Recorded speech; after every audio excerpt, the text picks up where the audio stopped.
अगर धीरज से ये पूछ लिया कि किस मोहल्ले में जाओगे तो समझ लो 11,000 का वोल्ट का करंट लग जाता है कि कहीं अब ये ना पूछ ले कि हमारी जाति क्या है। तो इस देश के अंदर सबसे बड़ा आतंकवाद जो है वो जाति है। हमारी पार्टी मुख्य रूप से इस देश के अंदर जाति को खत्म करने का काम करेगी। कि लोग कहते हैं कि मैं अंबेडकरवादी हूं, बौद्धिस्ट हूं, और मैं हर मंच पे ये दावा करता हूं कि इस देश के अंदर जय भीम बोलने वाले लोग, भगवान बुद्ध को मानने वाले लोग जिस दिन असली अंबेडकरवादी हो जाएंगे उस दिन इस देश की सारी समस्याएं अपने आप खत्म हो जाएंगी। बाबा साहब की प्रतिमा लगाकर माल्यार्पण करना, जय भीम बोलना। और अभी मैं महाराष्ट्र गया था तो एक सज्जन ने कहा कि अभी आपने बौद्ध धर्म ग्रहण नहीं किया, तो पहले तो आप बौद्ध धर्म ग्रहण के लिए बौद्धिस्ट होइए तब बाबा साहब की बात करिए। तो मैंने उनसे बड़े प्यार से समझाया कि बाबा साहब डॉक्टर अंबेडकर ने अपने परिनिर्वाण होने के कुछ दिन पहले ही बौद्ध धर्म ग्रहण किया था। तो क्या फिर उन पे भी हम उंगली उठाएंगे कि जब बाबा साहब डॉक्टर अंबेडकर ने बौद्ध धर्म ग्रहण किया था उससे पहले बाबा साहब डॉक्टर अंबेडकर क्या बौद्धिस्ट नहीं थे? साथियों, मैं हर मंच पे बोलता हूं कि पंचशील का जो गुण है वो प्रत्येक मनुष्य का एक आभूषण है, और जिस व्यक्ति के अंदर पंचशील के गुण नहीं है उसमें और फिर जानवर में कोई बहुत ज्यादा अंतर नहीं होता है, वो पशुओं के समान होता है मेरे भाइयों। इसलिए पंचशील का गुण तो सभी व्यक्तियों के अंदर होना चाहिए। ऐसे ही हमारे प्रखर विद्वान वक्ता भी हैं, समाज के प्रति 24 घंटा चिंतित भी रहते हैं। कभी मौका मिला आपके सामने भी आएंगे, और इस देश में अगर पॉलिटिकल जस्टिस पार्टी का शासन सत्ता आई तो ऐसे महान प्रखर विद्वान वक्ता को हम प्रखर विद्वान ही कह लीजिए, चाहे समाज के प्रति समर्पित कर दीजिए, और असली चाहे अंबेडकरवादी कह दीजिए, बहुत जल्दी नाम भी खोल देंगे, मीडिया के सामने भी खोल देंगे। ऐसे व्यक्ति को इस देश की बागडोर सौंपी जाएगी। अभी हमारे वक्ता गणों से मिस्टेक भी हुई और अपनी स्पीच में वो बार बार हिंदुस्तान का नाम ले रहे थे, लेकिन वो हमारे बहुत प्रखर विद्वान वक्ता हैं डॉक्टर जगदीश रावत साहब। ये पूरे पूर्वोत्तर भारत के 11 राज्यों का प्रभारी इनको बनाया है, और जब से इनको मैंने उधर की जिम्मेदारी दी है तो मैं विश्वास दिलाता हूं एक भी दिन एक घर में नहीं बैठे। तबीयत खराब होने के बावजूद भी पार्टी के मिशन को इन्होंने आगे बढ़ाने का काम किया। असम और अरुणाचल प्रदेश जैसे प्रदेश के अंदर इन्होंने पार्टी के स्तंभ को खड़ा करने का काम किया है, तो मैं इनको धन्यवाद देना चाहता हूं। और मिस्टेक तो सभी से हो जाती है, ये सही बात है। अभी आपने बोलते समय टोका, मैं आपकी बात का पूर्णतः सम्मान करता हूं कि संविधान में इस देश का कहीं पर नाम हिंदुस्तान नहीं है, और यही गड़बड़ी है कि जो लोग इस देश को हिंदुस्तान बनाना चाहते हैं, ये अंबेडकरवादी लोग इस देश को कभी हिंदुस्तान मत बनने देना। तुम ये हमारा भारत है, भारत ही रहेगा, इंडिया है, इंडिया ही रहेगी। ये चाहते हैं कि इस देश को हिंदुस्तान बन जाए ताकि यह देश हमेशा टुकड़ों टुकड़ों में बटा रहे। हम साथियों केवल राजनीति करने नहीं आए हैं, चुनाव लड़ने ही नहीं आए हैं, सरकार बनाने नहीं आए हैं। हम चाहते हैं इस देश में सामाजिक क्रांति हो। जो भी लोग इस देश को, राष्ट्र को जब उन्नति की ओर ले जाने की जब बात करते हैं तो मैं उनके ऊपर हंसता हूं और सोचता हूं कि तुम देश को, राष्ट्र की उन्नति की ओर बात करते हो, राष्ट्र को तरक्की की बात करते हो, लेकिन जरा सोचिए, मैं गांव का रहने वाला हूं। अभी आप चाहे कितनी भी महंगी गाड़ी खरीद लें और उस गाड़ी को जिस रोड पे आप निकालते हैं उस रोड पे उबड़ खाबड़ हो, ऊंचा नीचा हो, गड्ढे हो, तो मैं समझता हूं कि चाहे कितनी भी महंगी कार खरीद लें आप, उस रोड पे वो स्पीड नहीं पकड़ सकती है। तो मैं बताना चाहता हूं इस देश के राजनेताओं को कि तुम देश को राष्ट्र की उन्नति की ओर ले जाना चाहते हो तो पहले इस देश के अंदर जो जात पात की ऊंच नीच की खाई बनी हुई है इसको तो बराबर कर दो, तभी तो राष्ट्र की उन्नति की बात आप करोगे। हमारी पार्टी का मुख्य उद्देश्य रहेगा, मैं सामाजिक क्रांति चाहता हूं।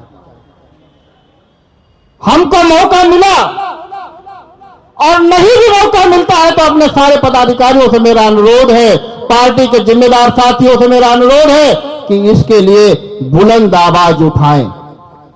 हम इस देश के अंदर एक ही धर्म चाहते हैं, वो मानव का धर्म चाहते हैं, इंसान का धर्म चाहते हैं और हमारी जात केवल वो होगी, वो भारतीय जाति होगी, इंडियन जाति होगी, इसके अलावा कोई जाति पात नहीं होगी। और हमारे पार्टी के जो पदाधिकारी लोग हैं वो आज ही सुनिश्चित कर लें कि आपको अगर पार्टी का पदाधिकारी भाई रहना है तो अपने नाम के आगे जाति और उपजाति लगाना आज से ही आप बंद कर दीजिए। हम इस देश में जात के खिलाफ कानून चाहते हैं। आप जैसे कि आपने देखा होगा कि हमारे भारत के प्राइम मिनिस्टर साहब एक दिन टीवी पे खड़े होकर जनता के बीच में आते हैं और अपना फरमान जारी कर देते हैं, कहते हैं कि आज सुबह से 500 और 1000 का नोट जो है वो बंद किया जाता है, सुबह से 12 बजे के बाद 1000 और 500 का नोट जो है वो रद्दी का टुकड़ा होगा, कागज का टुकड़ा होगा, उसकी वैल्यू नहीं होगी। पूरे देश की जनता ने उनकी बातों को माना। अगर आप वास्तव में देश को राष्ट्र की उन्नति को ले जाना चाहते हो तो एक दिन खड़े होकर आप पूरे देश को संदेश दे देते कि आज 12 बजे के बाद में जाति पूछने वाले के खिलाफ भी कार्रवाई होगी, जाति बताने वाले के खिलाफ भी कार्रवाई होगी। मैं समझता हूं कि फिर इस देश के अंदर जो पढ़े लिखे योग्य लोग हैं वो फिर आगे आते हैं और अपना, आज आप देख लीजिए कि चाहे कितना पढ़ा लिखा योग्य व्यक्ति क्यों ना हो, अगर आप बस या ट्रेन में जब सफर करते हैं तो पड़ोस में अगर कोई साथी बैठा होता है तो पूछते हैं कि भाई कहां जा रहे हो, घंटा 2 घंटा जब सफर होता है तो डॉक्टर साहब जैसे बलिया से चल के आए हैं तो इनसे पूछ लिया डॉक्टर साहब कहां जाओगे, तो कहीं बलिया तक जाएंगे। थोड़ी देर और चला तो उनसे पूछा कि बलिया जाओगे तो कहां पे जाओगे, तो इन्होंने इतना बता दिया कि बलिया में एक मनियर जगह पड़ती है वहां जाएंगे। अब डॉक्टर साहब के करंट लगने लगता है कि कहीं ये ना पूछ ले कि उस किस मोहल्ले में जाओगे, और अगर धोखे से ये पूछ लिया कि किस मोहल्ले में जाओगे तो समझ लो 11,000 का वोल्ट का करंट लग जाता है कि कहीं अब ये ना पूछ ले कि हमारी जाति क्या है। तो इस देश के अंदर सबसे बड़ा आतंकवाद जो है वो जाति है। हमारी पार्टी मुख्य रूप से इस देश के अंदर जाति को खत्म करने का काम करेगी। साथियों, हम चाहते हैं कि देश में आर्थिक क्रांति हो। इस देश के अंदर जो पूंजीपति लोग हैं, जो कि मैंने अपने एजेंडे में लिखा है, घोषणा पत्र में लिखा है, आप पढ़िएगा उसको। अगर हम इस देश के अंदर पूंजीपतियों का 1% कर में बढ़ोतरी कर दें, ये हम नहीं कहते हैं, आप गूगल पे सर्च करिए, एक रिपोर्ट आई थी ऑक्सफैम, उसने ये कहा कि इस देश के अंदर अगर पूंजीपतियों का कर 1% बढ़ा दिया जाए तो देश के अंदर 24 करोड़ रोजगार उत्पन्न हो जाएंगे। हमारी पार्टी इसके खिलाफ भी बुलंद आवाज उठाएगी। तीसरा साथियों, अब इस देश के अंदर कोई भी मां बाप वृद्धा आश्रम में नहीं रहेगा। हमारी पार्टी मांग करती है पे बैक टू सोसाइटी, और हमारे कार्यकर्ता लोग जो है, पदाधिकारी लोग, इसको आज से ही शुरू कर दें। पे बैक टू फैमिली। आप सपोज कर लीजिए, हम इसका कानून बनाना चाहते हैं इस देश के अंदर कि जिस दिन हमारा वेतन मिले, वेतन मिलने से ही, हमारे वेतन से ही 2% हमारे बूढ़े माँ बाप के खाते में जाना चाहिए, 2% हमारे जो मदर इन लॉ होते हैं उनके खाते में भी जाना चाहिए, और कुछ % हमारे बच्चों के खाते में जाना चाहिए। अगर पति सर्विस करता है तो पत्नी के खाते में 15% कम से कम जाना चाहिए। इससे आपका परिवार और फैमिली खुश होगी। कोई भी आदमी, कोई भी बुजुर्ग आदमी अपने आप को बेसहारा नहीं समझेगा। हमारे लोग अपने मां बाप को, मुझे बड़े अफसोस के साथ कहना पड़ता है, और अपने पदाधिकारियों को, अगर मैंने ऐसी कोई शिकायत सुन ली तो माफ करना, वो फिर हमारे पदाधिकारी पार्टी के नहीं रहेंगे। किसी मां बाप को अगर किसी ने वृद्धा आश्रम में छोड़ने की कोशिश की तो मैं समझता हूं कि हमारे पदाधिकारी पहले इसको अपने ऊपर लागू कर ले। सपोज कर लीजिए कि अगर किसी की एक ही बेटी है और उसने अपनी बेटी को पढ़ाया लिखाया और IAS IPS या डॉक्टर इंजीनियर बनाया, उसके बाद वो शादी कर हो जाती है। शादी होने के बाद वो फिर अपने परिवार में चली गई। फिर क्या होता है कि जिस दिन बिटिया अपने मायका छोड़ के ससुराल में जाती है तो पूरा अधिकार ससुराल वालों का हो जाता है। ये कानून बनना चाहिए। फिर वो बूढ़े माँ बाप का क्या होगा जिन्होंने एक बेटी को पढ़ाया लिखाया, इंजीनियर डॉक्टर बनाया, उनका सहारा कौन बनेगा? ये कानून होना चाहिए देश के अंदर कि चाहे लड़का हो चाहे लड़की हो, अगर वो सर्विस में लायक बनती है तो उसका कुछ % पैसा जो है अपने माँ बाप के अकाउंट में जरूर जाना चाहिए। इससे ये होगा कि बूढ़ा तो हमको भी होना है, आपको भी होना है, सबको एक दिन होना है। ऐसा हमारी पार्टी में, हमने अपनी पार्टी के ऐसे एजेंडे में इनको शामिल किया। हमारी पार्टी चाहती है कि अंतिम पावदान पे खड़ा व्यक्ति, उसको भी समाज की मुख्य धारा में लाया जाए। अभी हमारे भाई असम के प्रभारी बुद्धिनाथ प्रजापति ने समानता और असमानता की बात करी। मैंने देखा कि इस देश में कैसी असमानताएं हैं। हमारा बॉर्डर पे जो सैनिक खड़ा होता है वो देश की रक्षा करता है, और उसकी बदौलत हम चैन की नींद सोते हैं। जब उसकी शहादत होती है तो उसको राजकीय सम्मान के साथ में दफनाया जाता है। मैं इसमें और भी बढ़ोतरी करूंगा कि उसके परिवार को भी जो है हमेशा ऐसा दर्जा दिया जाए कि जहां पे वो जाए उसको ऑटोमेटिक सम्मान मिले। लेकिन साथियों, उसके साथ साथ एक ऐसा भी सैनिक इस देश के अंदर है जो देश के अंदर रहते हुए भी इस देश के नागरिकों की रोज जीवन दान देता है। वो साथियों कौन है? वो हमारा सफाई कर्मचारी समाज का व्यक्ति है, जो समाज के अंदर रहते हुए भी कोरोना काल में सब मास्क लगा के निकलते थे। वो समाज को बचाने के लिए उसने अपने हाथों से गंदगी को साफ किया। गटर में उसकी मृत्यु होती है, लेकिन अफसोस की बात है इस देश की सरकारों ने उसकी तरफ ध्यान नहीं दिया। अगर मेरी पार्टी सत्ते में आती है तो मैं उसको भी राजकीय सम्मान के साथ दफनाऊंगा और उसको भी कहूंगा कि हमारे देश का इस नागरिक देश की सेवा करते करते ये शहीद हुआ है। साथियों, हमारे लोग हमेशा बाबा साहब डॉक्टर अंबेडकर का नाम लेकर कोशिश करते हैं उनके पद चिन्हों पर चलने की। लेकिन मैं बताना चाहता हूं, क्योंकि घोषणा पत्र तो बहुत लंबा है, ये तो आप पढ़ लेंगे, एक एक पॉइंट पे डिस्कशन करें तो मैं समझता हूं काफी लंबा समय हो जाएगा। साथियों,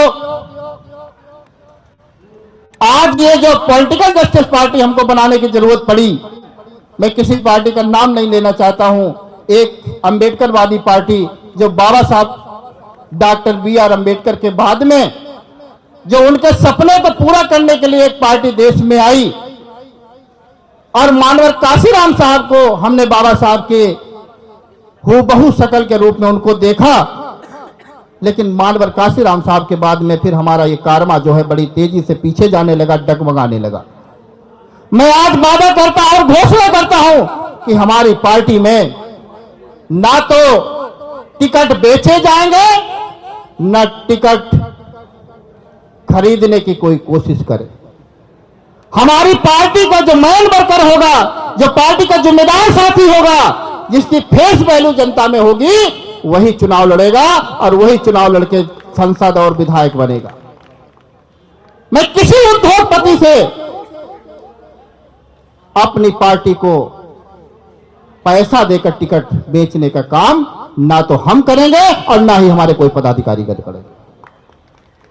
और एक चीज हमारे पदाधिकारीगण, चाहे नेशनल कमेटी को हो चाहे स्टेट कमेटी को, ये सुनिश्चित कर ले कि आपको समाज के अंतिम पावदान पे खड़े हुए हर व्यक्ति से हाथ मिलाना पड़ेगा, कोरोना काल को छोड़ के।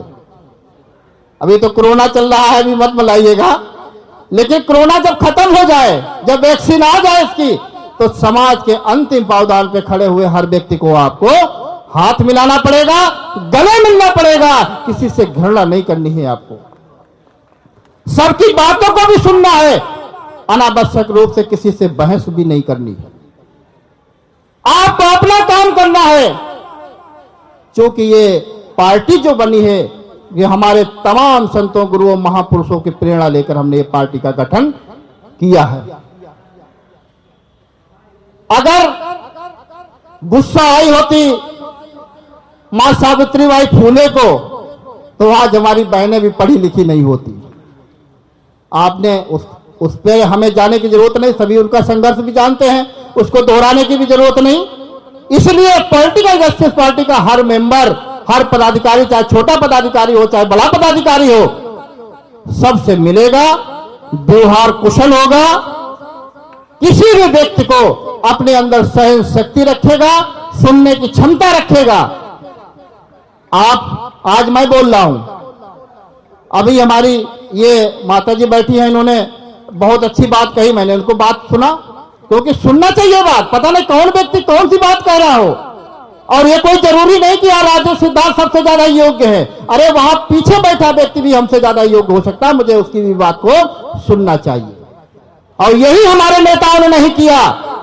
अगर यही हमारे नेताओं ने किया होता तो आज देश पे राज इन अंबेडकरवादियों का होता, कोई माइक लाल रोकने वाला नहीं था।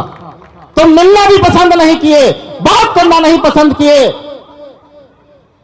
आज हमारा कार्यकर्ता दिल महसूस करके रह गया, अपने पीड़ा को दबा दबा कर रह गया, कार्यकर्ताओं की बात तक नहीं सुनी। इसलिए साथियों, इस पॉलिटिकल जस्टिस पार्टी का गठन किया गया।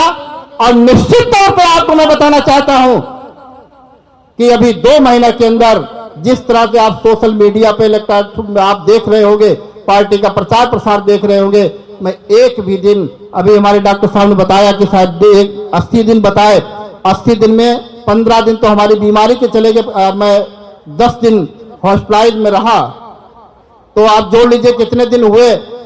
और अभी असम, अरुणाचल, असम के बाद में महाराष्ट्र, वेस्ट बंगाल, कई प्रदेशों का दौरा किया, और धीरे धीरे मेरा संगठन नेटवर्क खड़ा हो रहा है। मैं हो हुल्ला नहीं करूंगा रोड पे खड़े होके, मैं लोगों को जो है अपने जज्बाती भाषण देके जेल में भी डालने का काम नहीं करूंगा। अरे हम पार्टी बनाए हैं, इस देश में अन्याय, अत्याचार, उत्पीड़न करने वाले लोगों को जेल में डालने के लिए बनाए हैं, खुद जेल जाने के लिए नहीं पार्टी बनाए हैं। जब खुद ही जेल चले जाएंगे, हमारे युवा जेल चले जाएंगे, तो फिर समाज का क्या होगा, मिशन का क्या होगा। इसलिए साथियों, हम जो भी काम करेंगे, अपने पदाधिकारियों से अनुरोध करते हैं कि जो भी काम आप करें, संवैधानिक ढांचे में रहकर करें, एक कानूनी दायरे में रखें। कानून किसी भी कीमत पर किसी को तोड़ने का कोई अधिकार नहीं है देश में। इसलिए साथियों, मैं पुनः आए हुए सभी साथियों का तहे दिल से धन्यवाद देना चाहता हूं। और कल से ही हमारे सभी पदाधिकारी कार्यकर्तागण पार्टी के मूवमेंट को आगे बढ़ाने के लिए, पार्टी के एजेंडे को आगे बढ़ाने के लिए आप जी जान से लग जाएंगे। सभी साथियों का मैं हार्दिक अभिनंदन और वंदन करता हूं। अब मैं घोषणा पत्र अपनी नेशनल कमेटी, प्रदेश कमेटी की तरफ से हाथ में लेकर ओपनिंग करूंगा। मीडिया बंधुओं से अनुरोध है कि वो लोग कवरेज कर ले आओ। पॉलिटिकल जस्टिस पार्टी का घोषणा पत्र आप लोगों के समक्ष, और उसके बाद जैसा कि आप जानते हैं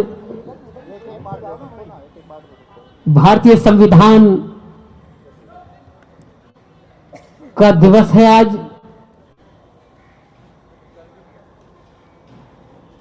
जय भीम, जय भीम, जय भीम।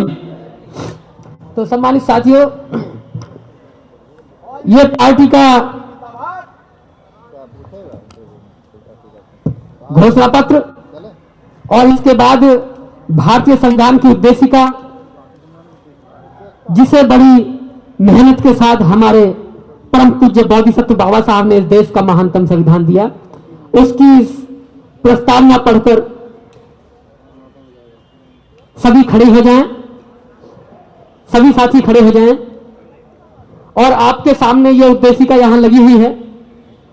वैसे मैं बोलता जाऊंगा, सभी यहां से इस उद्देशिका को पढ़ेंगे, मेरे साथ साथ मेरे पीछे बोलेंगे, और वहां लिखा हुआ है, अगर भूल जाए तो वहां से पढ़ सकते हैं। तेज पढ़ेंगे। एक माइक और दे दें, वो भी चालू है, आप ले लीजिए। हेलो। हम भारत के लोग, हम भारत के लोग भारत को संपूर्ण प्रभुत्व संपन्न समाजवादी धर्मनिरपेक्ष गणराज्य बनाने के लिए और समस्त नागरिकों को सामाजिक आर्थिक राजनीतिक न्याय विचार अभिव्यक्ति विश्वास धर्म और उपासना की स्वतंत्रता प्रतिष्ठा और अवसर की समानता प्राप्त करने के लिए उन सबको व्यक्ति की गरिमा राष्ट्र की एकता और अखंडता सुनिश्चित करने वाली बंधुता के लिए दृढ़ संकल्प होकर अपनी इस विधानसभा में आज दिनांक 26 नवंबर 2020 को एतत् द्वारा इस संविधान को अंगीकृत अधिनियमित और आत्म अर्पित करते हैं। ये थी भारतीय संविधान की उद्देशिका, जिसे हमने आज की तारीख में लिया है। वैसे उद्देशिका 1949 को बाबा साहब के सामने सभी लोगों ने, उस टाइम जो संविधान सभा के लोग थे, सभी ने ली थी, और आज हम सब ने ली है।